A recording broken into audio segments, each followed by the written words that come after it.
Hello students, कैसे हैं आप सभी। उम्मीद करते हैं आप सभी स्वस्थ और मस्त होंगे। आप सभी का भानुसर एकेडमी के ऑनलाइन प्लेटफॉर्म पे हार्दिक स्वागत और अभिनंदन है।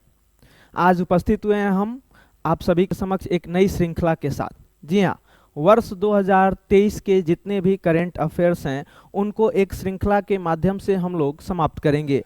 यानी जनवरी से लेकर के और सितंबर 2023 के मध्य में जितने भी करेंट अफेयर्स की घटनाएं यानी जितने भी समसामयिकी घटनाएं घटित हुई हैं राष्ट्रीय और अंतर्राष्ट्रीय स्तर पे, उन सभी घटनाओं के बारे में हम विस्तार पूर्वक बात करेंगे और उनसे संबंधित जितने फैक्ट हैं उनके बारे में हम एक एक करके चर्चा करेंगे। और ये सभी क्लासेस आपके आने वाले एग्जाम के लिए अति महत्वपूर्ण होंगे। यानी आने वाले चाहे वो पेट के एग्जाम हो या दूसरे जितने ऑल वनडे एग्जाम हो, उन सभी एग्जामों में आपके लिए बहुत ही मददगार साबित होंगी। तो इस पूरी श्रृंखला को आप एक बार जरूर देखिएगा। और उसी श्रृंखला के क्रम में आज की क्लास में हम पहली क्लास लेने जा रहे हैं, यानी मुख्यतः जनवरी 2023 और उससे पहले घटित होने वाली 2022 के अंत की कुछ घटनाओं के बारे में हम लोग चर्चा करेंगे और उनसे संबंधित जितने इंपॉर्टेंट तथ्य हो सकते हैं उनको जानने का प्रयास करें। तो आइए आज की क्लास की शुरुआत करते हैं और वर्ष 2023 की जितनी भी घटनाएं हैं जनवरी 2023 में घटित होने वाली, उनके बारे में एक एक करके चर्चा करते हैं। इस वीडियो के माध्यम से हम पूरे जितने भी करंट अफेयर्स हैं 2023 के, उनके बारे में चर्चा करेंगे। तो आज की क्लास की शुरुआत करते हैं और आते हैं आज के पहले प्रश्न पे। तो आज का पहला प्रश्न है हमारे लिए 26वां राष्ट्रीय युवा महोत्सव। जी, 26वां राष्ट्रीय युवा महोत्सव 2023 का आयोजन कहाँ किया गया। तो सबसे पहले नंबर पे बात करें युवा महोत्सव की, तो हर वर्ष कह लीजिए ना 12 जनवरी को राष्ट्रीय युवा दिवस मनाया जाता है। राष्ट्रीय युवा दिवस प्रतिवर्ष कब मनाया जाता है, तो राष्ट्रीय युवा दिवस प्रतिवर्ष मनाया जाता है 12 जनवरी को। और ये स्वामी विवेकानंद की जयंती को हर साल कलियन राष्ट्रीय युवा दिवस के रूप में सेलिब्रेट किया जाता है। और 26वां युवा महोत्सव की बात करें तो इसका आयोजन 2023 में कर्नाटका के हुबली में किया गया। कहाँ पे, तो कर्नाटका के हुबली और धारवाड़ क्षेत्र, कई कर्नाटका के हुबली और धारवाड़ क्षेत्र में 2023 में 26वां राष्ट्रीय युवा महोत्सव का आयोजन किया गया।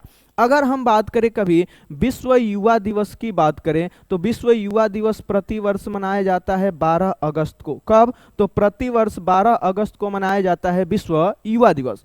अब ये जो 2023 में 26वां राष्ट्रीय युवा महोत्सव मनाया गया है, इसका थीम क्या है, तो इसका थीम है विकसित युवा विकसित भारत। जी हाँ, विकसित युवा विकसित भारत इसका थीम है। और प्रधानमंत्री नरेंद्र मोदी के द्वारा इस 26वें राष्ट्रीय युवा महोत्सव का उद्घाटन किया गया। तो आयोजन कहाँ पे, तो हुबली धारवाड़। कहाँ पे, तो हुबली धारवाड़ कर्नाटका में। और कब मनाया जाता है राष्ट्रीय युवा दिवस, तो 12 जनवरी को। किसकी जयंती, तो स्वामी विवेकानंद की जयंती। और विश्व युवा दिवस की बात करें तो ये मनाया जाता है प्रतिवर्ष 12 अगस्त को।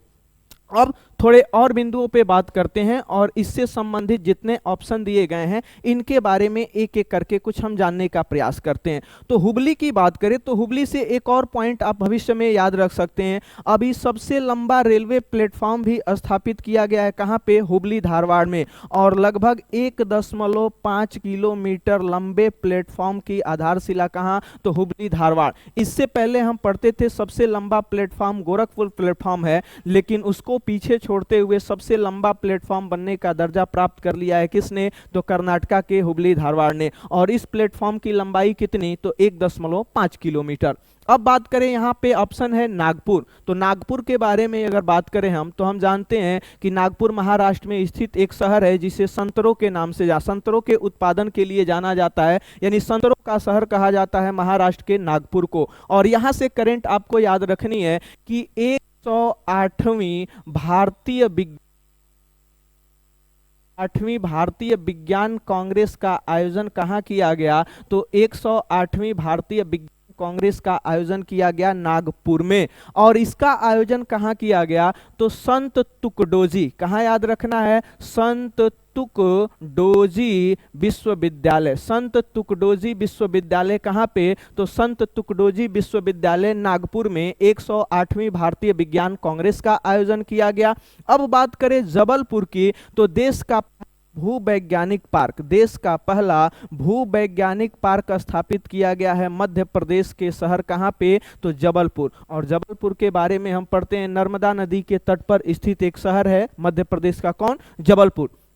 तो यहाँ जितने पॉइंट दिए गए हैं उनसे अगर हम एक एक क्वेश्चन बनाने का प्रयास करें तो कहेगा 108वीं भारतीय विज्ञान कांग्रेस का आयोजन कहाँ किया गया, तो 108वीं भारतीय विज्ञान कांग्रेस का आयोजन किया गया महाराष्ट्र के नागपुर में। और नागपुर में कहाँ पे, तो संत तुकडोजी विश्वविद्यालय, कौन सा, संत तुकडोजी विश्वविद्यालय नागपुर में। हैदराबाद की बात करें तो हैदराबाद को हम कहते हैं चार मीनारों के शहर के नाम से जाना जाता है। जबकि कहें देश का पहला भूवैज्ञानिक पार्क कहाँ पे, तो देश का पहला भूवैज्ञानिक पार्क स्थापित किया गया मध्य प्रदेश के जबलपुर में। जबकि हुबली की बात करें तो 26वां राष्ट्रीय युवा महोत्सव याद रखना है, और देश का सबसे लंबा रेलवे प्लेटफॉर्म याद रखना है, कौन, हुबली धारवाड़। जबकि थीम की बात करें तो विकसित युवा विकसित भारत मनाया कब जाता है, तो 12 जनवरी को स्वामी विवेकानंद की जयंती, जबकि विश्व युवा दिवस मनाया जाता है 12 अगस्त को। तो उम्मीद करते हैं कि इस पहले क्वेश्चन से आपको बहुत सारे टॉपिक समझ में आए होंगे और इन सभी को आपको याद रखना है। तो चलिए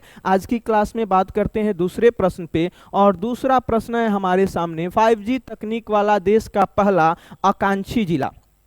आकांक्षी जिला होता क्या है, सबसे पहले नंबर पे बात करें आकांक्षी जिला, जिसको इंग्लिश में हम कहते हैं एस्पिरेशनल डिस्ट्रिक्ट के नाम से। तो वर्ष 2018 में एस्पिरेशनल डिस्ट्रिक्ट प्रोग्राम शुरू किया गया था भारत सरकार के द्वारा, और इसका उद्देश्य था कि देश के जितने भी सामाजिक और आर्थिक रूप से, जी हाँ, सामाजिक व आर्थिक रूप से देश के जितने भी पिछड़े जिले हैं उन जिलों की स्थिति में सुधार करना। तो कहना कि आकांक्षी जिला प्रोग्राम कब शुरू हुआ था, तो आकांक्षी जिला प्रोग्राम शुरू हुआ था वर्ष 2018 में, और इसका उद्देश्य क्या था, तो देश के सामाजिक और आर्थिक रूप से पिछड़े जिलों की स्थिति में सुधार करने के लिए इसको शुरू किया गया था। और उस समय देश के 112 जिलों को आकांक्षी जिलों के रूप में चुना गया था, जिसमें यूपी की बात करें तो 8 जिले और मध्य प्रदेश की बात करें तो 8 जिले शामिल थे। अब यहाँ पे हमारा क्वेश्चन है कि 5G तकनीक, तो 5G में ये जी का मतलब आप समझते हैं जनरेशन, पीढ़ी की बात होती है। तो 5G तकनीक वाला देश का पहला आकांक्षी जिला है कौन, तो कहिए विदिशा मध्य प्रदेश। यानी देश का सामाजिक और आर्थिक रूप से पिछड़े जिलों की श्रेणी में चुना गया जिला विदिशा, जहां पे 5G तकनीक प्रारंभ की गई है। तो 5G तकनीक प्रारंभ करने वाला देश का पहला आकांक्षी जिला पूछे तो वो मध्य प्रदेश का विदिशा। कहें आकांक्षी यानी एस्पिरेशनल डिस्ट्रिक्ट प्रोग्राम की शुरुआत कब हुई, 2018 में। इसका उद्देश्य क्या है, तो सामाजिक और आर्थिक रूप से पिछड़े हुए जिलों की स्थिति में क्या करना, सुधार करना। ये तो पॉइंट की बात करें। अब यूपी में बात करें तो कह लिए 8 जिले, मध्य प्रदेश में 8 जिले और टोटल 112। इसी तर्ज पे अभी हाल ही में 2022 में कह लिए ना आकांक्षी ब्लॉक प्रोग्राम शुरू किया गया। यानी देश के जो भी पिछड़े ब्लॉक हैं, तो देश के लगभग 500 पिछड़े ब्लॉकों की स्थिति में सुधार करने के लिए आकांक्षी ब्लॉक प्रोग्राम शुरू किया गया, यानी एस्पिरेशनल ब्लॉक प्रोग्राम की शुरुआत की गई। तो कितने ब्लॉक शामिल हैं, तो 500 ब्लॉक शामिल हैं इस परियोजना के तहत। अब बात करें दूसरे कुछ और पॉइंट के बारे में, तो यहाँ पे एक शब्द दिया गया है वाराणसी, जो ऑप्शन में आपके साथ है। तो वाराणसी में बहुत सारे महोत्सवों की शुरुआत की गई है 2023 में, और उन्हीं में कहे वाटर विजन, कह लीजिए ना वाटर विजन @47, कहते ना वाटर विजन @2047 का आयोजन कहाँ किया गया, तो वाटर विजन @2047 एक सम्मेलन है अखिल भारतीय, जिसमें कह लिए ना आयोजन कहाँ पे, तो वाराणसी उत्तर प्रदेश में। जयपुर की बात करें तो जयपुर जिसे हम पिंक सिटी के नाम से जानते हैं, और अभी देश की राष्ट्रपति द्रौपदी मुर्मू के द्वारा संविधान पार्क, किसका, तो संविधान पार्क की आधारशिला रखी गई कहाँ पे, तो राजस्थान के जयपुर में। जबकि गुरुग्राम की बात करें तो हरियाणा का एक शहर है जहां पे जिसको प्रधानमंत्री नरेंद्र मोदी के नेतृत्व में बनाया गया था, इसका हेडक्वार्टर स्थित है। तो यहाँ जितने भी ऑप्शन हैं उन सबसे अगर रिलेटेड कुछ पॉइंट की बात करें तो कहें वाटर विजन @2047 शिखर सम्मेलन का आयोजन कहाँ पे, वाराणसी उत्तर प्रदेश में। विदिशा 5G तकनीक अपनाने वाला देश का पहला आकांक्षी जिला है।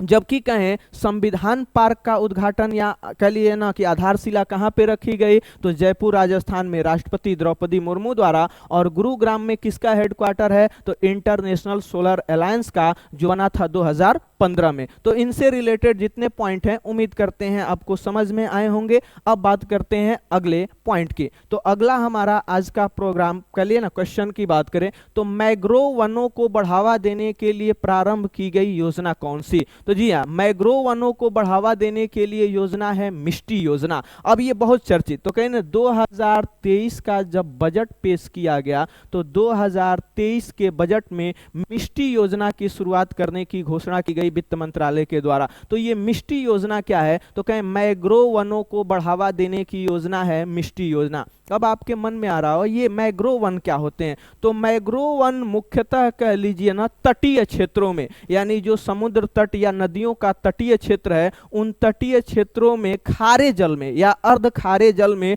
उष्णकटिबंधीय या उपोष्णकटिबंधीय वृक्षों की प्रजाति होती है। और इन वृक्षों के कह लिए विस्तार और क्षेत्रफल को बढ़ावा देने के लिए मिष्टी योजना शुरू करने की घोषणा की गई है इस साल के बजट में।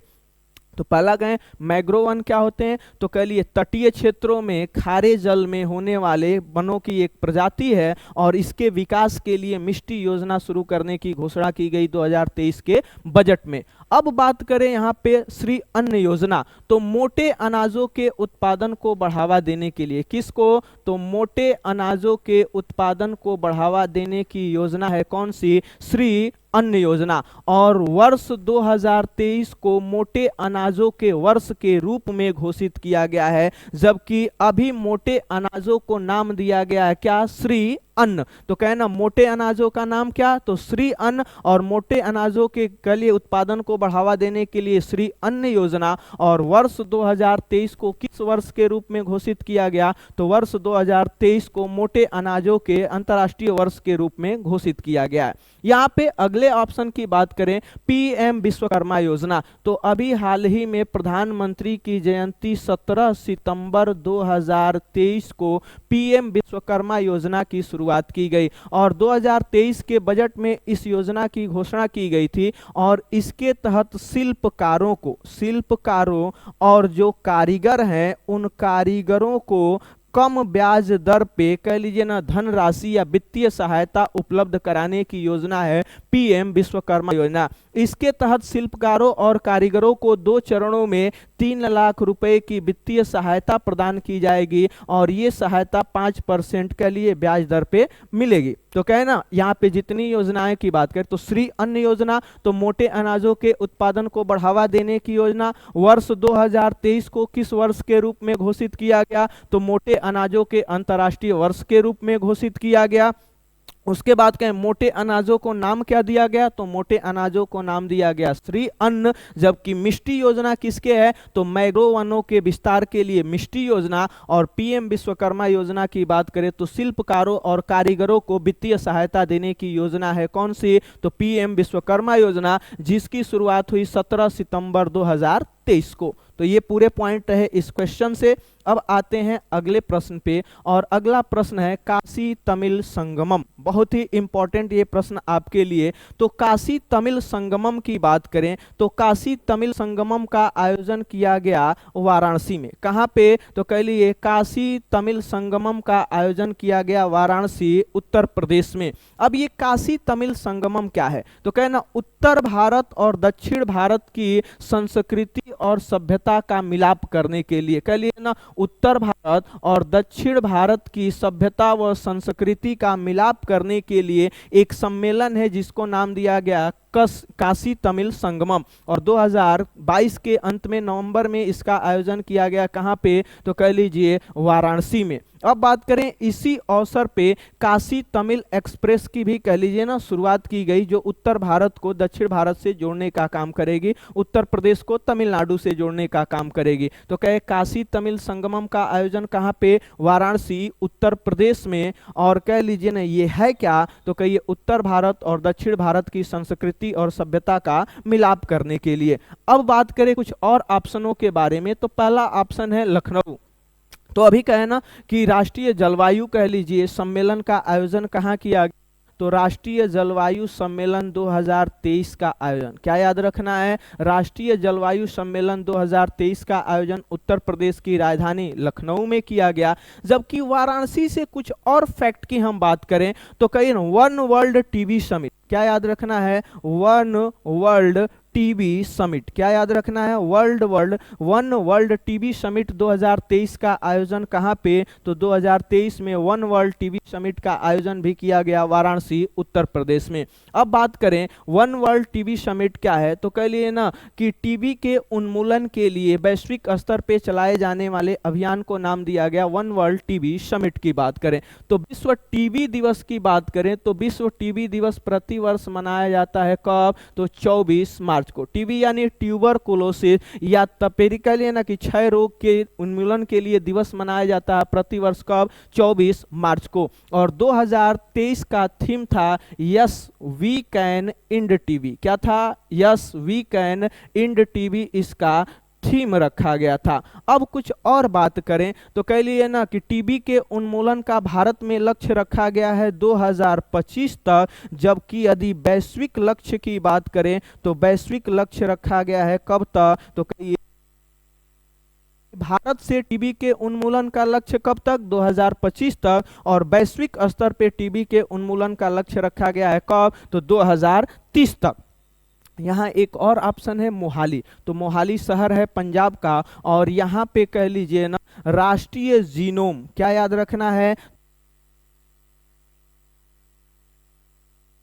तो राष्ट्रीय जीनोम प्रशिक्षण केंद्र कहाँ स्थापित किया गया, तो राष्ट्रीय जीनोम प्रशिक्षण केंद्र स्थापित किया गया है। देश का पहला कहें राष्ट्रीय जीनोम प्रशिक्षण केंद्र कहाँ पे, तो मोहाली पंजाब में। तो जितने ऑप्शन हैं उन सबसे यदि एक एक प्रश्नों की बात करें तो काशी तमिल संगमम का आयोजन कहाँ पे, वाराणसी उत्तर प्रदेश में। राष्ट्रीय जलवायु सम्मेलन का आयोजन कहाँ पे, लखनऊ में। जबकि राष्ट्रीय जीनोम प्रशिक्षण केंद्र की बात करें तो मोहाली में। वन वर्ल्ड टीबी समिट 2023 का आयोजन भी कहां पे, तो वाराणसी उत्तर प्रदेश की बात करें।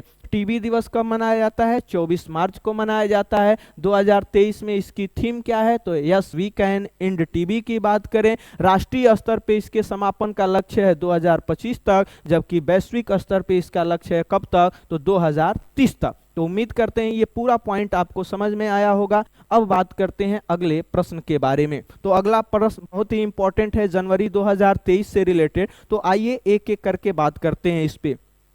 प्रश्न है 17वां प्रवासी भारतीय दिवस सम्मेलन 2023 के मुख्य अतिथि कौन थे। तो सबसे पहले नंबर पे बात करते हैं प्रवासी दिवस की। तो प्रवासी दिवस हम मनाते हैं प्रति वर्ष कब, तो 9 जनवरी को मनाया जाता है प्रवासी दिवस। और ये दिवस मुख्यतः महात्मा गांधी के 1915 में दक्षिण अफ्रीका से स्वदेश लौटने की घटना को चिन्हित करने के लिए बनाया गया। अब बात करें इनके बारे में कुछ और पॉइंट से रिलेटेड, तो कहना 17वां जो प्रवासी भारतीय दिवस सम्मेलन है 2023 में इसके मुख्य अतिथि के कौन, तो मोहम्मद इरफान अली। कौन, मोहम्मद इरफान अली। और ये कौन है, कहाँ के, गुयाना के राष्ट्रपति हैं कौन, मोहम्मद इरफान अली। और ये जो 17वां प्रवासी भारतीय दिवस है ये 8 से लेकर के 10 जनवरी के मध्य प्रदेश के शहर कहाँ पे, इंदौर में। तो कहें 17वां प्रवासी भारतीय दिवस का आयोजन कहाँ किया गया, तो 17वां प्रवासी भारतीय दिवस का आयोजन किया गया कहाँ पे, इंदौर में। और इंदौर शहर है कहाँ का, मध्य प्रदेश। इसको देश के सबसे स्वच्छ शहरों में गिना जाता है। अब बात करें इसका उद्घाटन किसने किया, तो इसका उद्घाटन किया प्रधानमंत्री नरेंद्र मोदी ने, जबकि इसके मुख्य अतिथि थे गुयाना के राष्ट्रपति मोहम्मद इरफान अली। और अगर विशिष्ट अतिथि की बात करें तो इसके विशिष्ट अतिथि हैं सूरीनाम के राष्ट्रपति। कहाँ के, तो सूरीनाम के राष्ट्रपति चंद्रिका प्रसाद संतोखी। तो कहे मुख्य अतिथि की बात करें तो मोहम्मद इरफान अली, जबकि विशिष्ट अतिथि की बात करें तो चंद्रिका प्रसाद संतोखी, सूरीनाम के राष्ट्रपति। अब बात करेंगे प्रवासी भारतीय दिवस मनाया कब से जाता है। तो प्रवासी भारतीय दिवस सबसे पहली बार मनाया गया था 2003 में, और इसको मनाने के लिए एल.एम. सिंघवी समिति, कौन सी, तो एल.एम. सिंघवी समिति की सिफारिश पे, कभी कहे एल.एम. सिंघवी समिति कब, तो एल.एम. सिंघवी समिति बनी थी 2002 में, और इसी एल.एम. सिंघवी समिति की सिफारिश पे पहली बार ये मनाया गया था 2003 में। 2003 से लेकर के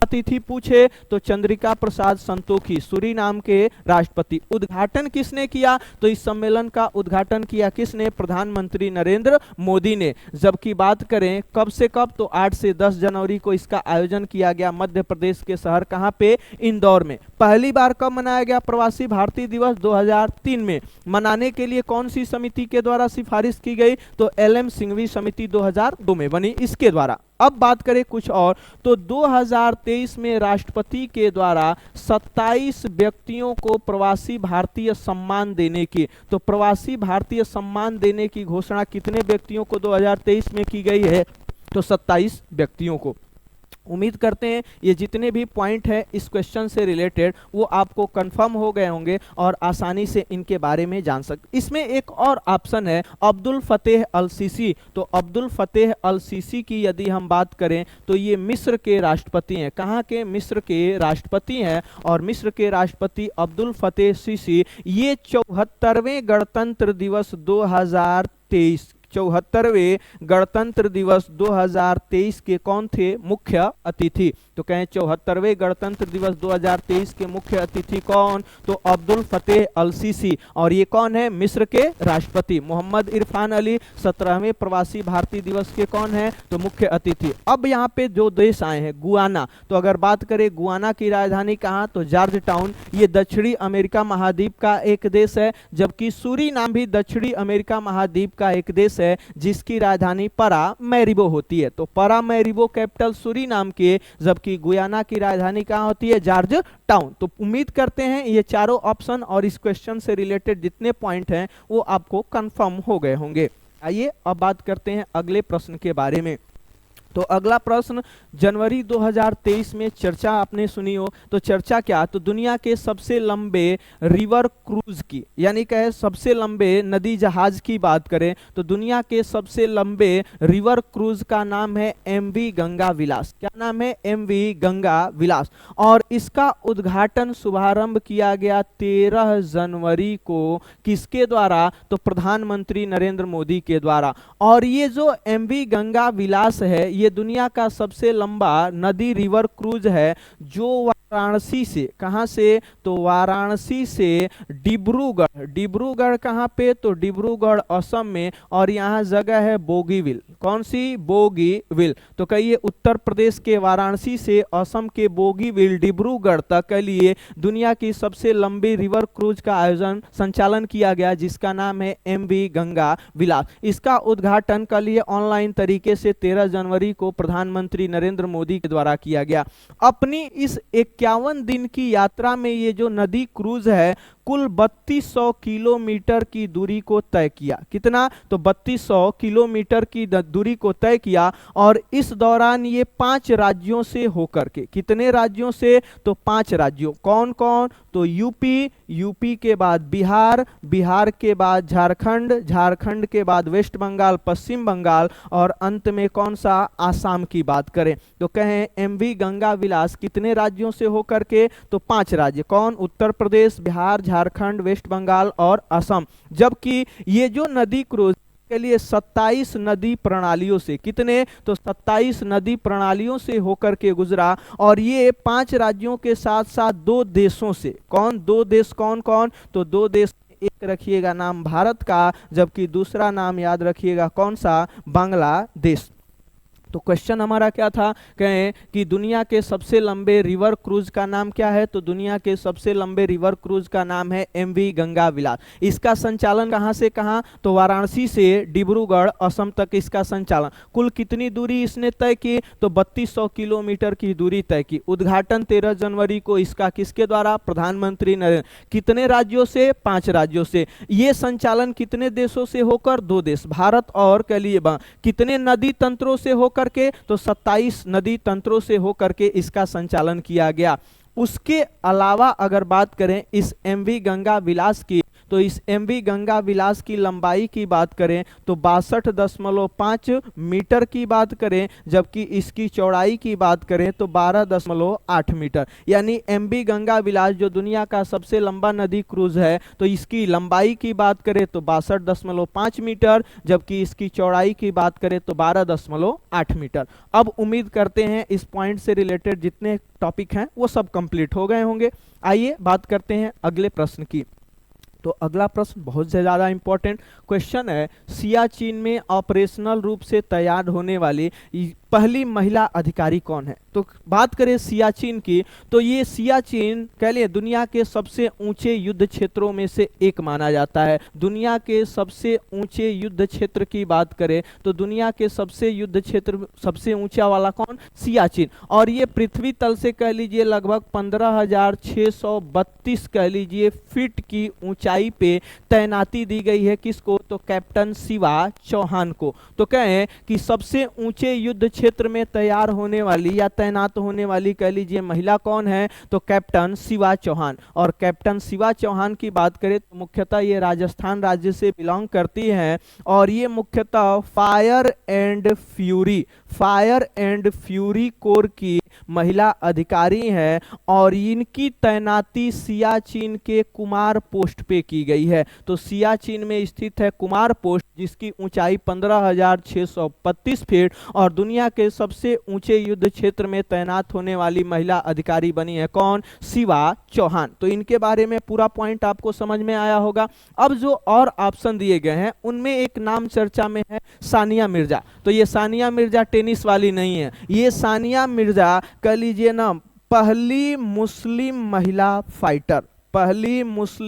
महिला फाइटर की बात करें तो महिला फाइटर कह लीजिए कौन बनी है, तो कह लिए महिला फाइटर कह लिए मुस्लिम कौन, तो सानिया मिर्जा। ये सानिया मिर्जा रहने वाली हैं उत्तर प्रदेश के मिर्जापुर के और अभी इन्होंने एनडीए के एग्जाम में 149वीं रैंक हासिल की है। एनडीए के एग्जाम में अभी इन्होंने 149वीं रैंक हासिल की है। तो कह लीजिए ना कि महिला फाइटर पायलट बनने वाली पहली मुस्लिम कौन है, तो सानिया मिर्जा। जबकि बात करें अवनी चतुर्वेदी और भावना कंठ की, तो अवनी चतुर्वेदी और भावना कंठ और इनके साथ मोहना सिंह ये 3 पहली ऐसी महिलाएं थी जो फाइटर विमान उड़ाने वाली पहली महिला बनी थी। तो कौन, अवनी चतुर्वेदी, भावना कंठ। जबकि अवनी चतुर्वेदी अभी सुखोई विमान उड़ाने वाली पहली महिला, तो सुखोई विमान उड़ाने वाली पहली महिला पूछे आपसे तो नाम दीजिएगा कौन, अवनी चतुर्वेदी। कहिए पहली मुस्लिम महिला फाइटर पायलट कौन बनी है,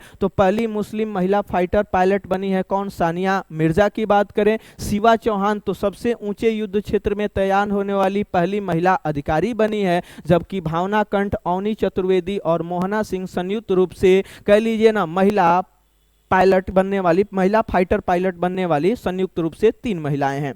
अब बात करते हैं अगले प्रश्न के बारे में और अगला प्रश्न है भारत का पहला नाइट स्काई सेंचुरी। तो भारत का पहला नाइट स्काई सेंचुरी कहां स्थापित किया गया, तो भारत का पहला नाइट स्काई सेंचुरी स्थापित किया गया हनले चांगथांग वन्य जीव अभ्यारण्य और ये कहां पड़ता है, तो लद्दाख में। तो कहना कि ये नाइट स्काई सेंचुरी क्या है, अब एक एक करके बात करें कि नाइट स्काई सेंचुरी क्या है। तो नाइट स्काई सेंचुरी एक ऐसा संरक्षित क्षेत्र होता है जो कृत्रिम प्रकाश के प्रदूषण से बचा करके रखा जाता है और रात के समय मुख्यतः दूरबीन की सहायता से कह लीजिए ना आसमान के खूबसूरत नज़ारों को देखने के लिए इस क्षेत्र को संरक्षित किया जाता है। तो देश का पहला नाइट स्काई सेंचुरी कहाँ पे, तो लद्दाख में। और लद्दाख में कहाँ पे, तो हनले चांगथांग वन्य जीव अभ्यारण्य। तो कभी आपसे पूछे हनले चांगथांग वन्य जीव अभ्यारण्य कहाँ पे, तो लद्दाख में। अब यहाँ ऑप्शन दिया गया है रानीपुर टाइगर रिजर्व। तो रानीपुर टाइगर रिजर्व है कहाँ पे, तो ये है चित्रकूट उत्तर प्रदेश में, और ये देश का 53वां टाइगर रिजर्व है। तो देश का 53वां टाइगर रिजर्व पूछे कौन, तो रानीपुर टाइगर रिजर्व की बात। अभी हाल ही में देश का 54वां टाइगर रिजर्व भी स्थापित किया गया, जिसका नाम है रानी दुर्गावती टाइगर रिजर्व। क्या नाम है, रानी दुर्गावती टाइगर रिजर्व। और ये मध्य प्रदेश के नैरादेही, कौन, नैरादेही वन्य जीव अभयारण्य को परिवर्तित करके, नैरादेही वन्य जीव अभयारण्य को प्रतिस्थापित करके उसके जगह पे रानी दुर्गावती टाइगर रिजर्व नाम से स्थापित किया गया। और ये देश का 54वां टाइगर रिजर्व। 53वां पूछे तो चित्रकूट उत्तर प्रदेश में रानीपुर टाइगर रिजर्व, जबकि इन दोनों की बात करें तो दुधवा टाइगर रिजर्व उत्तर प्रदेश का पहला टाइगर रिजर्व, और पीलीभीत टाइगर रिजर्व भी उत्तर प्रदेश में स्थित एक टाइगर रिजर्व है। तो उम्मीद करते हैं इससे संबंधित जितने पॉइंट हैं वो आपको कंफर्म हो गए होंगे। अब आइए बात करते हैं अगले प्रश्न के बारे में।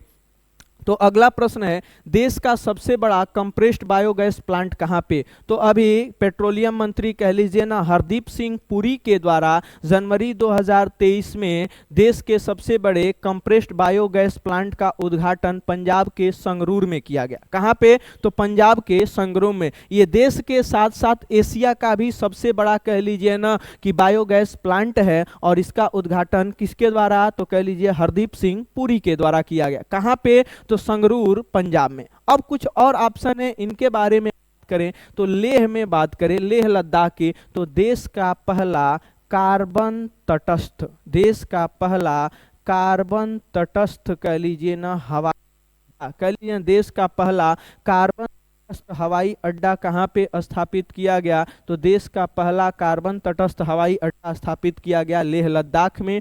जबकि अंडमान निकोबार की बात करें तो अंडमान निकोबार देश का पहला कह लिए स्वच्छ सुजल प्रदेश है। देश का पहला स्वच्छ सुजल प्रदेश की बात करें तो देश का पहला स्वच्छ सुजल प्रदेश है अंडमान निकोबार द्वीप समूह। तो ये स्वच्छ सुजल होता क्या है, तो स्वच्छ सुजल कहेंगे किसको, तो ऐसा क्षेत्र जो खुले में शौच मुक्त हो, खुले में शौच मुक्त हो, और उसके अलावा जहाँ पे हर घर जल की सुविधा हो, हर घर जल की सुविधा और खुले में शौच मुक्त का जो क्षेत्र होता है उसी को नाम दिया जाता है स्वच्छ सुजल प्रदेश। यानी जहाँ पे दो योजनाएं कंप्लीट की गई हो, एक तो खुले में शौच मुक्त क्षेत्र और दूसरा हर घर जल की सुविधा हो, तो ऐसे क्षेत्र को कहा जाता है स्वच्छ सुजल प्रदेश। और देश का पहला स्वच्छ सुजल प्रदेश बना है कौन, अंडमान और निकोबार।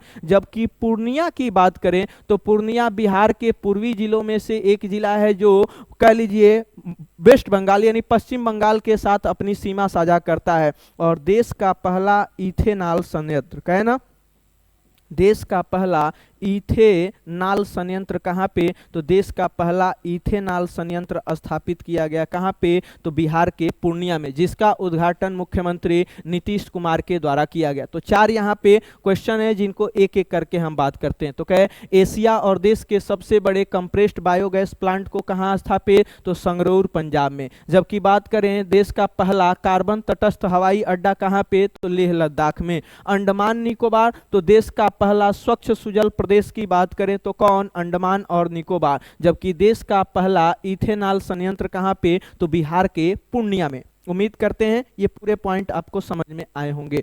अब बात करते हैं अगले प्रश्न पे, और अगला प्रश्न है हमारे सामने, वर्ष 2023 में कुल कितने व्यक्तियों को पद्म पुरस्कार प्रदान किया गया। तो पद्म पुरस्कारों की अगर बात करें तो ये कहें ना देश के दूसरे सबसे बड़े नागरिक पुरस्कारों की एक श्रृंखला है, श्रेणी है पद्म पुरस्कार। हम बात करें नागरिक पुरस्कार तो देश का सबसे बड़ा नागरिक पुरस्कार हम जानते हैं होता है कौन सा, भारत रत्न। तो भारत रत्न जो पहली बार दिया गया था कब, 1954 में।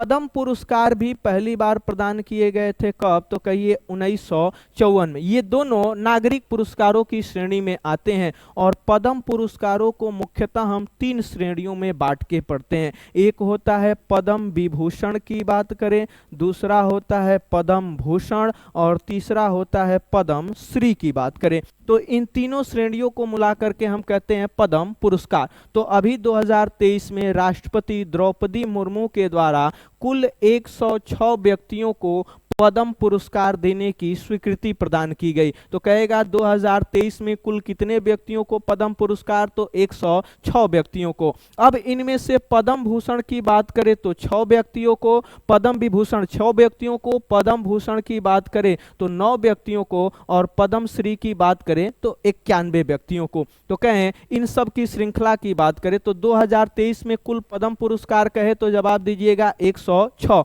और 106 में से 19 महिलाओं को भी ये पुरस्कार दिए जाएंगे, जबकि 7 को मरणोपरांत ये पुरस्कार प्रदान किया जाएगा। तो कहेगा कि 2023 के पद्म पुरस्कारों में कितनी महिला विजेता हैं, तो कहेंगे 19। मरणोपरांत कितने लोगों को दिया जाएगा, तो कह लिए 7 लोगों को। अब बात करें, आपसे कभी क्वेश्चन पूछे देश का सबसे बड़ा नागरिक पुरस्कार, तो भारत रत्न, दूसरा सबसे बड़ा नागरिक पुरस्कार तो पद्म विभूषण, तीसरा सबसे बड़ा नागरिक पुरस्कार पद्म भूषण और चौथा सबसे बड़ा नागरिक पुरस्कार तो कहें पद्म श्री। लेकिन पद्म पुरस्कारों में बात करें तो सबसे बड़ा पद्म विभूषण, दूसरा पद्म भूषण और तीसरा पद्म श्री। अब कहें पद्म विभूषण सबसे ज्यादा पूछा जाता है तो कितने व्यक्तियों को, 6 व्यक्तियों को, और इनमें मरणोपरांत मिला है उत्तर प्रदेश के पूर्व मुख्यमंत्री कह लिए ना मुलायम सिंह यादव को। तो ये पूरा पॉइंट याद रखिएगा किससे, तो 2023 के पद्म पुरस्कारों से।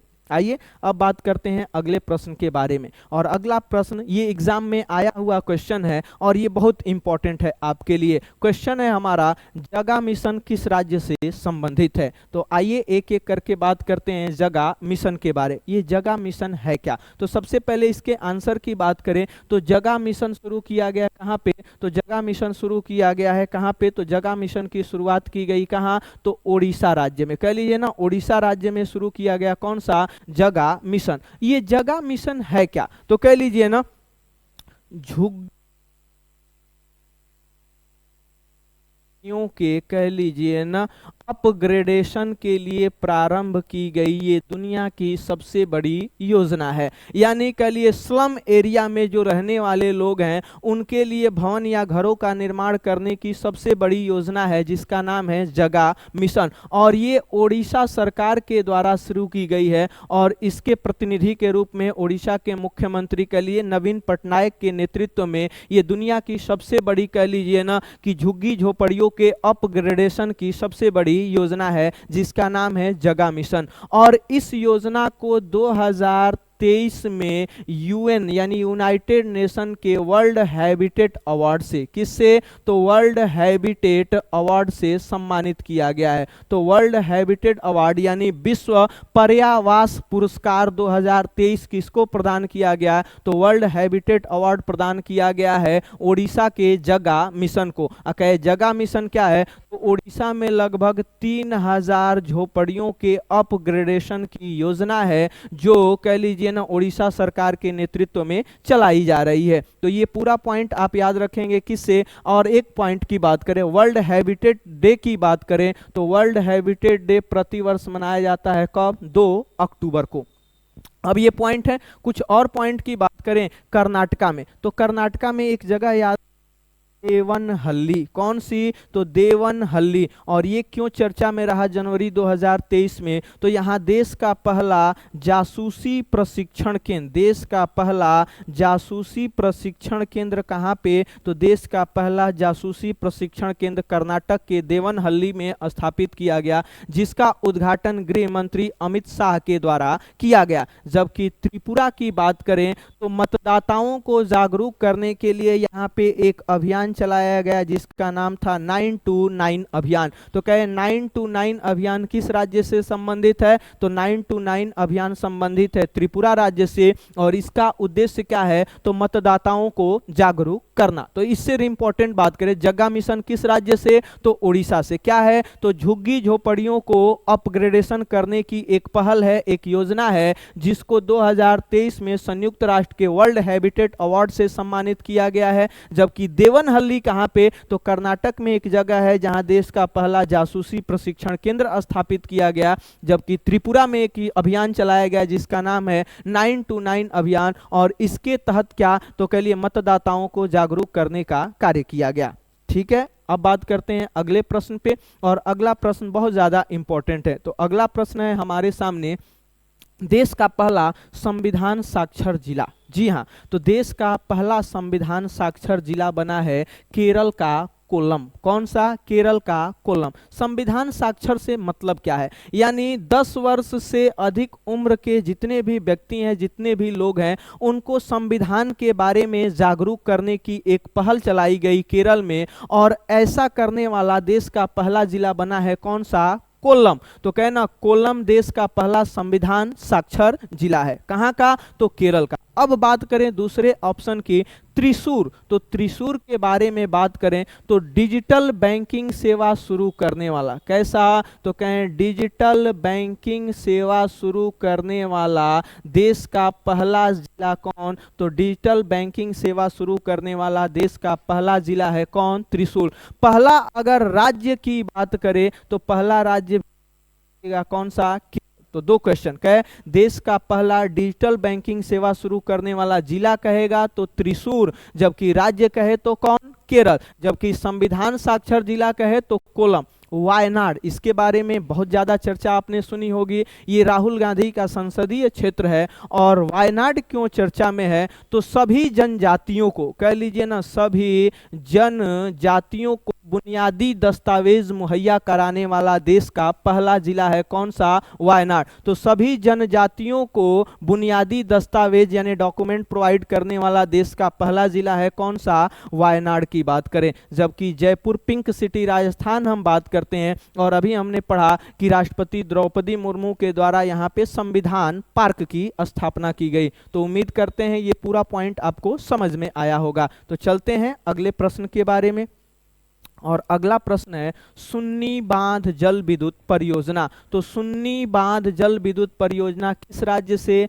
तो हिमाचल प्रदेश से। कहां से? हिमाचल प्रदेश से संबंधित परियोजना है सुन्नी बांध जल विद्युत परियोजना। अब ये मुख्यतः कहे किस नदी पर? तो कह लीजिए ना, ये शिमला और किसके? तो शिमला और मंडी के बीच खैरा नामक गांव पे। कहां पे? तो खैरा नामक गांव पे सतलुज नदी पे। किस नदी पे? तो सतलुज नदी पे स्थापित की गई एक बांध जल विद्युत परियोजना है, और ये 382 मेगावाट उत्पादन की क्षमता वाली परियोजना, जिसके लिए 2614 करोड़ रुपए खर्च किए जा रहे हैं। तो कहें सुन्नी बांध जल विद्युत परियोजना कहां पे? तो सुन्नी बांध जल विद्युत परियोजना है कहां पे? तो कहिए हिमाचल प्रदेश की बात करें, हिमाचल प्रदेश में किस नदी पे? तो कहेंगे सतलुज नदी पे, शिमला और मंडी के बीच खैरा नामक गांव पे। अब बात करें कुछ और पॉइंट की, तो यहाँ ऑप्शन दिया गया है उत्तराखंड, और 2023 के जो गणतंत्र दिवस में सर्वश्रेष्ठ झांकी का राज्य पुरस्कार किसको मिला? तो सर्वश्रेष्ठ राज्यों की झांकी का अवार्ड मिला है उत्तराखंड। और उत्तराखंड की जो झांकी के पर आधारित थी, किस थीम पे? तो मानस खंड के थीम पे आधारित थी, और इसको सर्वश्रेष्ठ राज्यों की झांकी के रूप में चुना गया। अरुणाचल प्रदेश की बात करें तो जनवरी में ही कह लीजिए ना, रक्षा मंत्री राजनाथ सिंह के द्वारा एक पुल का उद्घाटन किया गया जिसका नाम था सियोम पुल। कौन सा? तो कहे सियोम पुल की बात करें तो सियोम पुल का उद्घाटन किसके द्वारा? तो रक्षा मंत्री राजनाथ सिंह के द्वारा। कहां पे? अरुणाचल। सियोम पुल जो सियोम नदी पे बनाया गया एक पुल है, और ये जो सियोम नदी है ये ब्रह्मपुत्र नदी की सहायक नदी है। किसकी? तो ब्रह्मपुत्र नदी की सहायक नदी। हमने क्या पढ़ा? तो हमने कहा कि अभी सियोम पुल का उद्घाटन किसके द्वारा, तो रक्षा मंत्री राजनाथ सिंह के द्वारा। कहाँ पे, तो कहिए अरुणाचल प्रदेश में। किस नदी पे, सियोम नदी पे। और सियोम किसकी सहायक नदी है, तो ब्रह्मपुत्रा की सहायक नदी है। अब कर्नाटका के बारे में अभी हमने पढ़ा कि कर्नाटका में अभी हमने देवनहल्ली नामक जगह पढ़ा जहां जासूसी प्रशिक्षण केंद्र का उद्घाटन किया गया गृह मंत्री अमित शाह के द्वारा। उसके अलावा एक और परियोजना याद करिएगा, यादगिरी। कौन सी, तो यादगिरी बहु जल परियोजना। कौन, यादगिरी बहु जल परियोजना कहाँ पे, तो कर्नाटक राज्य में चलाई गई एक परियोजना है। तो ये सारे पॉइंट इस क्वेश्चन से याद रखिएगा। अब बात करते हैं अगले प्रश्न के बारे में, और अगला प्रश्न है भारत की पहली हरित हाइड्रो परियोजना। तो ये हरित हाइड्रोजन मिश्रित परियोजना क्या है, तो कह लीजिए ना कि मुख्यतः घरों में प्राकृतिक गैस की सुविधा को पहुंचाने के लिए हरित हाइड्रोजन मिश्रित परियोजना शुरू की गई है। कहां पे, तो गुजरात के कवास में। कहां पे, तो गुजरात के कवास टाउनशिप में। और जगह कहे तो आदित्य नगर। कहां पे, तो आदित्य नगर कवास टाउनशिप गुजरात में हरित हाइड्रोजन मिश्रित परियोजना शुरू की गई है, घरों में प्राकृतिक गैस उपलब्ध कराने की एक योजना। और बात करें ये किसके सहयोग से, तो ये एनटीपीसी और गुजरात गैस लिमिटेड के द्वारा चलाई गई एक परियोजना है। तो कहें हरित हाइड्रोजन मिश्रित परियोजना किसके द्वारा, तो एनटीपीसी और गुजरात गैस लिमिटेड के द्वारा। कहां पे, कहिए गुजरात के आदित्य नगर के कवास टाउनशिप में। अब बात करें तिरुवनंतपुरम, ऑप्शन दिया है, तो तिरुवनंतपुरम के बारे में यदि हम बात करें तो याद रखिएगा ये दुनिया का पहला, कह लीजिए ना, ताड़ के पत्तों से पांडुलिपि संग्रहालय। तो दुनिया में ताड़ के पत्तों से या पाम के पत्तों से कहिए पांडुलिपि संग्रहालय कहाँ पे, तो केरल के तमिलनाडु में। जबकि राजस्थान यहाँ ऑप्शन है। तो अभी दृष्टिबाधितों के लिए, किसके लिए, तो दृष्टिबाधितों के लिए कानून वाला देश का पहला राज्य बना है कौन, तो कहिए राजस्थान। यानी अशोक गहलोत सरकार ने दृष्टिबाधितों के लिए कानून बनाने वाला देश का पहला राज्य बना है कौन सा, तो राजस्थान। जबकि अंडमान निकोबार की बात करें तो अभी हमने पढ़ा कि देश का पहला स्वच्छ सुजल प्रदेश बना है कौन सा, अंडमान निकोबार। उसके अलावा जनवरी में, इस जनवरी की बात करें तो पराक्रम दिवस के रूप में हम जानते हैं। और पराक्रम दिवस क्या, तो सुभाष चंद्र बोस की जयंती होती है। और इसी अवसर पे अंडमान निकोबार के 21 द्वीपों का नाम परमवीर चक्र विजेताओं के नाम पे रखने की क्या की गई, घोषणा की गई। तो हम बात करें अब सारे ऑप्शन पे एक तरह से, तो हरित हाइड्रोजन मिश्रित परियोजना कहाँ पे, तो कवास गुजरात में। तिरुवनंतपुरम केरल क्यों चर्चा में, तो हम तिरुवनंतपुरम को कहेंगे ताड़ के पत्तों से पांडुलिपि संग्रहालय का देश का पहला जिला है कौन, तो तिरुवनंतपुरम। उसके अलावा राजस्थान की बात करें तो दृष्टिबाधितों के लिए कानून बनाने वाला देश का पहला राज्य, जबकि परमवीर चक्र विजेताओं के नाम पे 21 द्वीपों का नाम रखा गया है कहां पे, तो अंडमान निकोबार। और कहें कि पराक्रम दिवस कब, तो 23 जनवरी को सुभाष चंद्र बोस की जयंती। तो ये पूरा पॉइंट इस क्वेश्चन से। अब देखिए, अब अगले प्रश्न के बारे में हम बात करें तो अगला प्रश्न है पहला आईसीसी अंडर 19 T20 विश्व कप। तो महिलाओं का अभी पहली बार अंडर 19 T20 विश्व कप का आयोजन किया गया। कहां पे, तो दक्षिण अफ्रीका में। कहां पे किया गया, तो दक्षिण अफ्रीका में पहली बार महिलाओं का T20 अंडर 19 वर्ल्ड कप आयोजित किया गया। और इस वर्ल्ड कप का खिताब जीता है किसने, भारत ने। तो भारत ने इंग्लैंड को पराजित करके, किसको, तो इंग्लैंड को 7 विकेट से पराजित करके पहली बार भारत ने अंडर 19 महिला T20 विश्व कप 2023 का खिताब जीता। और इसका आयोजन कहां किया गया, तो दक्षिण अफ्रीका में इसका आयोजन किया गया। जबकि भारतीय क्रिकेट टीम की कैप्टन कौन, तो शेफाली वर्मा भारतीय क्रिकेट टीम की। तो पहला एडिशन था अंडर 19 T20 वर्ल्ड महिलाओं के वर्ल्ड कप का, और इसका खिताब जीता है किसने, भारत ने। किसको हरा करके, इंग्लैंड। तो उप विजेता की बात करें तो इंग्लैंड, और विजेता की बात करें तो भारत। अब बात कर, चलिए तो बात करते हैं अगले प्रश्न के बारे में। और अगला प्रश्न है हॉकी विश्व कप 2023 से, जी हाँ, हॉकी विश्व कप 2023 की बात करें तो इसका 15वां एडिशन यानी 15वां संस्करण आयोजित किया गया 2023 में हॉकी विश्व कप का। और इसका आयोजन कहाँ किया गया? तो इसका आयोजन किया गया भारत में। यानी हॉकी विश्व कप 2023 का मेजबान कौन है? तो हॉकी विश्व कप 2023 का मेजबान है भारत। और ये प्रतियोगिता भारत के 2 शहरों में, कौन कौन? तो भारत के 2 शहर भुवनेश्वर, तो भुवनेश्वर और दूसरा याद करना है राउरकेला। तो यदि आपसे पूछे कि 2023 हॉकी विश्व कप भारत के किस राज्य में आयोजित किया गया, तो भारत के ओडिशा राज्य में आयोजित किया गया। और ओडिशा के 2 शहरों भुवनेश्वर और राउरकेला में इसका आयोजन किया गया। भुवनेश्वर की बात करें तो यहाँ पे प्रसिद्ध हॉकी स्टेडियम है जिसका नाम है कलिंगा, जबकि राउरकेला में दुनिया के सबसे बड़े हॉकी स्टेडियम जिसका नाम है बिरसा मुंडा अंतर्राष्ट्रीय हॉकी स्टेडियम। तो कहे आपसे बिरसा मुंडा अंतर्राष्ट्रीय हॉकी स्टेडियम कहाँ पे? राउरकेला ओडिशा में, जबकि कलिंगा हॉकी स्टेडियम कहाँ पे? भुवनेश्वर में। मेजबान देश है भारत, संस्करण है 15वां। अब बात करते हैं इसका खिताब किसने जीता, तो इसका खिताब जीता है जर्मनी ने। और जर्मनी ने बेल्जियम को हरा करके, यानी उप विजेता है आपका कौन? तो बेल्जियम। जबकि भारत को इस प्रतियोगिता में 9वां स्थान मिला। तो भारत किस नंबर पे रहा? 9वें नंबर पे, जबकि विजेता रहा कौन? जर्मनी, और उप विजेता रहा कौन? बेल्जियम। अब बात करते हैं अगले प्रश्न के बारे में। और यहाँ से जितने भी प्रश्न है ना, मुख्यतः हम उनको वन लाइनर के रूप में सॉल्व करेंगे ताकि ज़्यादा से ज़्यादा जनवरी 2023 से रिलेटेड जितने करंट अफेयर्स हैं उनको रिवाइज कर सकें। तो यहाँ प्रश्न है, राष्ट्रपति भवन में बने ऐतिहासिक मुगल गार्डन का नया नाम क्या रखा गया है? तो मुगल गार्डन का नया नाम परिवर्तित करके रख दिया गया है क्या? अमृत उद्यान। तो कहें अमृत उद्यान क्या है? तो राष्ट्रपति भवन में स्थित मुगल गार्डन का अब नया नाम क्या है? तो अमृत उद्यान।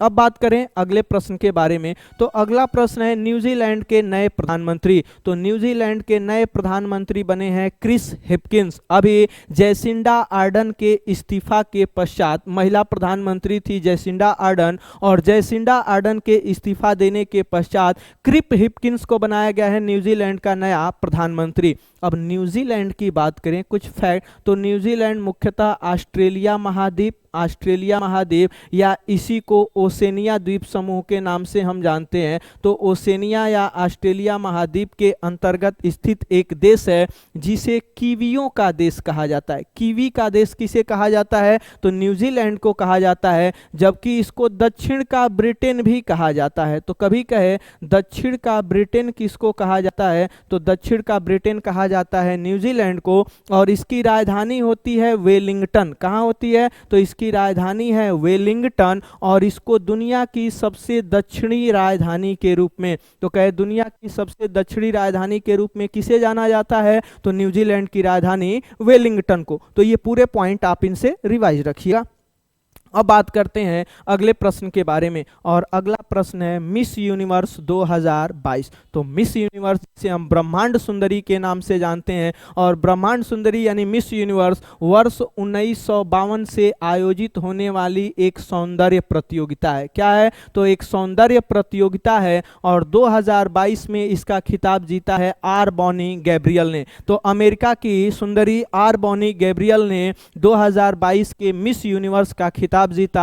जबकि भारत की तरफ से प्रतिभाग किया किसने? तो भारत की तरफ से हिस्सा लिया दिविता रॉय ने। तो भारत की प्रतिभागी रही दिविता राय, जबकि विजेता रही और बॉनी गैब्रियल। कहाँ की? तो अमेरिका की। इसका पहली बार आयोजन कब? तो 1952 में। जबकि बात करें भारत की तरफ से मिस यूनिवर्स बनने की, तो सबसे पहले 1994 में। कब? 1994 में सुष्मिता सेन पहली भारतीय महिला थी जिन्होंने मिस यूनिवर्स बनने का गौरव प्राप्त किया। जबकि 2021 में सबसे नवीनतम तो कही हरनाज संधू भारत की तरफ से मिस यूनिवर्स बनी। तो हरनाज संधू 2021 में, सबसे पहले 1994 में सुष्मिता सेन। ये प्रतियोगिता कब शुरू हुई? 1952 में। और 2022 की विजेता है कौन? R'Bonney Gabriel.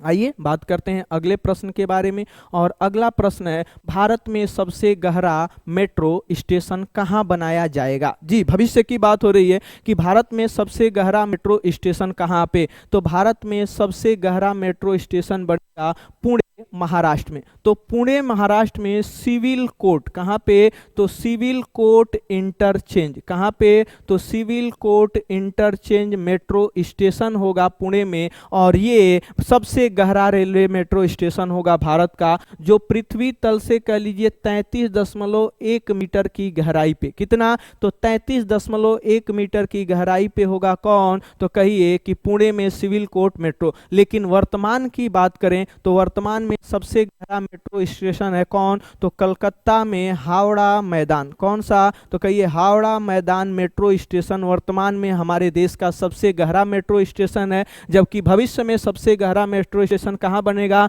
तो civil court interchange metro station Pune Maharashtra में, और ये पृथ्वी तल से 33.1 मीटर की गहराई पे। अब बात करें अगले प्रश्न की, तो कह रहा अगला प्रश्न है भारत की पहली अंडर वाटर मेट्रो। जी हाँ, तो भारत की पहली अंडर वाटर मेट्रो बनाई जा रही है हुबली नदी के नीचे, कहाँ पे, तो हुबली नदी। और हुबली नदी गंगा की कह लीजिए सहायक नदी कह लीजिए, गंगा की धारा से निकलने वाली एक नदी है जो बहती है कहाँ पे, तो कलकत्ता। तो कहना हुबली नदी के नीचे से पहली अंडर वाटर मेट्रो का संचालन, और ये मुख्यतः कलकत्ता के साल्ट लेक, किसको, तो कलकत्ता के साल्ट लेक को हावड़ा से जोड़ने का काम करेगा, किसको, तो कहिए हावड़ा से जोड़ने का काम करेगा कौन, तो कहिए अंडर वाटर मेट्रो।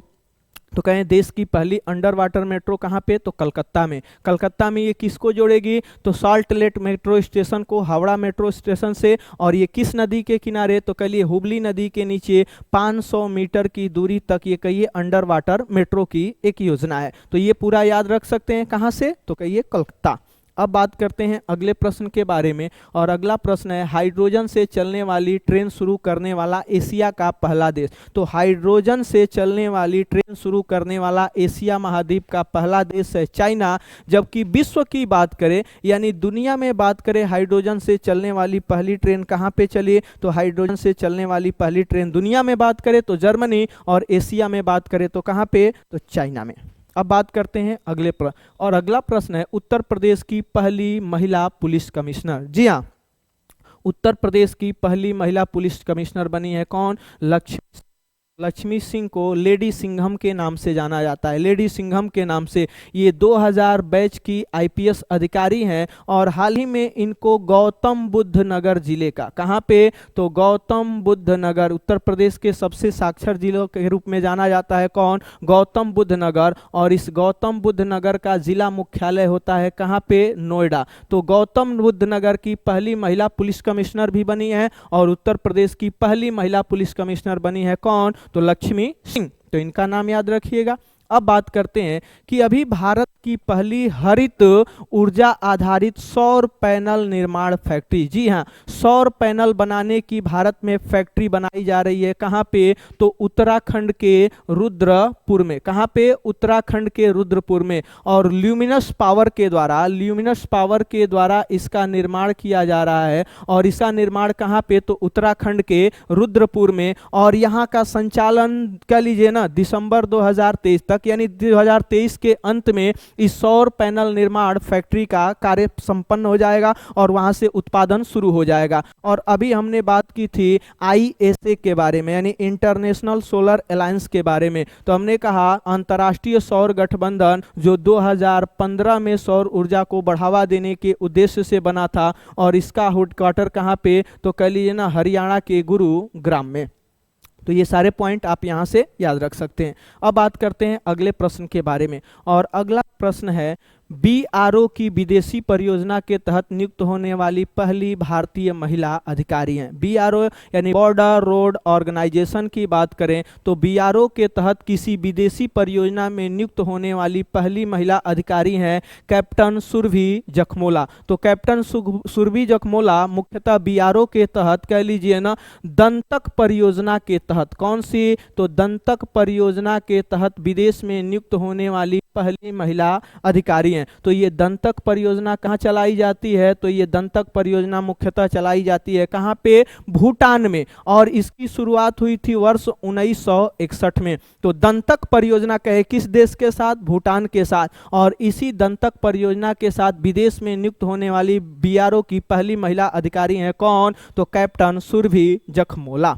अब बात करते हैं अगले प्रश्न के बारे में, और अगला प्रश्न है कि अपशिष्ट से हाइड्रोजन बनाने की पहली परियोजना कहाँ स्थापित हो रही है, यानी अपशिष्ट यानी कचरे से, तो कचरे से हाइड्रोजन बनाने की पहली परियोजना कहाँ पे, तो पुणे महाराष्ट्र में। तो कहे कचरे से हाइड्रोजन बनाने की पहली परियोजना देश में कहाँ पे, तो कहिएगा पुणे महाराष्ट्र में। अब थोड़ा सा ध्यान दीजिएगा, तो आप सभी करंट अफेयर्स या जितने भी वनडे एग्जाम से संबंधित मटेरियल है, टॉपिक है, वो सभी प्राप्त करने के लिए आप हमारे Telegram channel Bhanu sir academy को ज्वाइन करें और साथ ही हमारे YouTube channel Bhanu sir academy को भी सर्च करें। तो यूट्यूब चैनल का भी पता भानु सर एकेडमी और टेलीग्राम चैनल का भी पता भानु सर एकेडमी, आप इसे ज्वाइन करिए और जितने भी एग्जाम से रिलेटेड जानकारियां हैं उनको प्राप्त करिए। तो आइए अब बात करते हैं अगले प्रश्न के बारे में, और अगला प्रश्न है कि हाल ही में 120 फीट ऊंची पोलो प्रतिमा कहां पे स्थापित की गई है। तो अभी 120 फीट ऊंची पोलो खिलाड़ी की, किसकी, तो पोलो खिलाड़ी की प्रतिमा का उद्घाटन किया गया गृह मंत्री अमित शाह के द्वारा। किसके द्वारा, तो गृह मंत्री अमित शाह के द्वारा 120 फीट ऊंची पोलो प्रतिमा का उद्घाटन किया गया। कहां पे, तो मणिपुर में, और मणिपुर के पूर्वी इम्फाल में। कहां पे, तो पूर्वी इम्फाल में इस प्रतिमा को स्थापित किया गया है। और मणिपुर में ही क्यों, तो मणिपुर को हम पोलो की जन्म स्थली के रूप में जानते हैं। पोलो जिसमें खिलाड़ियों की संख्या होती है 4 और इसकी जन्म स्थली के रूप में पूर्वोत्तर भारत का राज्य जाना जाता है मणिपुर, और मणिपुर के पूर्वी इम्फाल में 120 फीट ऊंची पोलो प्रतिमा का अनावरण किया, यानी उद्घाटन किया। किसने, तो गृह मंत्री अमित शाह ने। मुख्यमंत्री की बात करें तो एन बीरेन सिंह मुख्यमंत्री हैं, कहां के, तो मणिपुर की।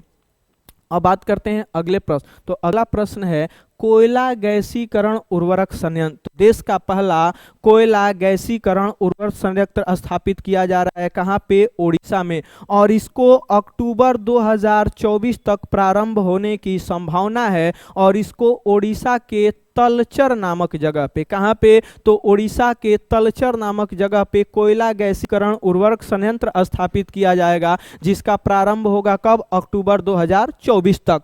अब तलचर से मिलता जुलता एक शहर होता है सिलचर, तो कभी कहे सिलचर भारत में कहां पे, तो सिलचर है पूर्वोत्तर भारत के असम राज्य में, जबकि तलचर की बात करें तो ओडिशा। तो ओडिशा में कोयला गैसीकरण उर्वरक संयंत्र। अब बात करते हैं अगले प्रश्न के बारे में, और अगले प्रश्न का जवाब आप सभी को देना है जी। इस प्रश्न का जवाब आप कमेंट बॉक्स में दीजिएगा। और आपके लिए प्रश्न है जल्लीकट्टू त्योहार किस राज्य में मनाया जाता है, और दूसरा आपको बताना है ये किस अवसर पे मनाया जाता है। तो आपको कमेंट बॉक्स में इस प्रश्न का जवाब देना है कि जल्लीकट्टू त्योहार किस राज्य में मनाया जाता है और किस अवसर पे मनाया जाता है। तो उम्मीद करते हैं आप सभी इस प्रश्न का जवाब देंगे और इस पूरे वीडियो को देखेंगे, जिससे आपके जनवरी और 2023 के करंट अफेयर्स एक बार रिवाइज हो जाएंगे, जो आपके आने वाले एग्जाम में आपके लिए बहुत महत्वपूर्ण होंगे। तो फिर आज की क्लास में बस इतना ही, फिर मिलते हैं अगली क्लास में। Thank you so much.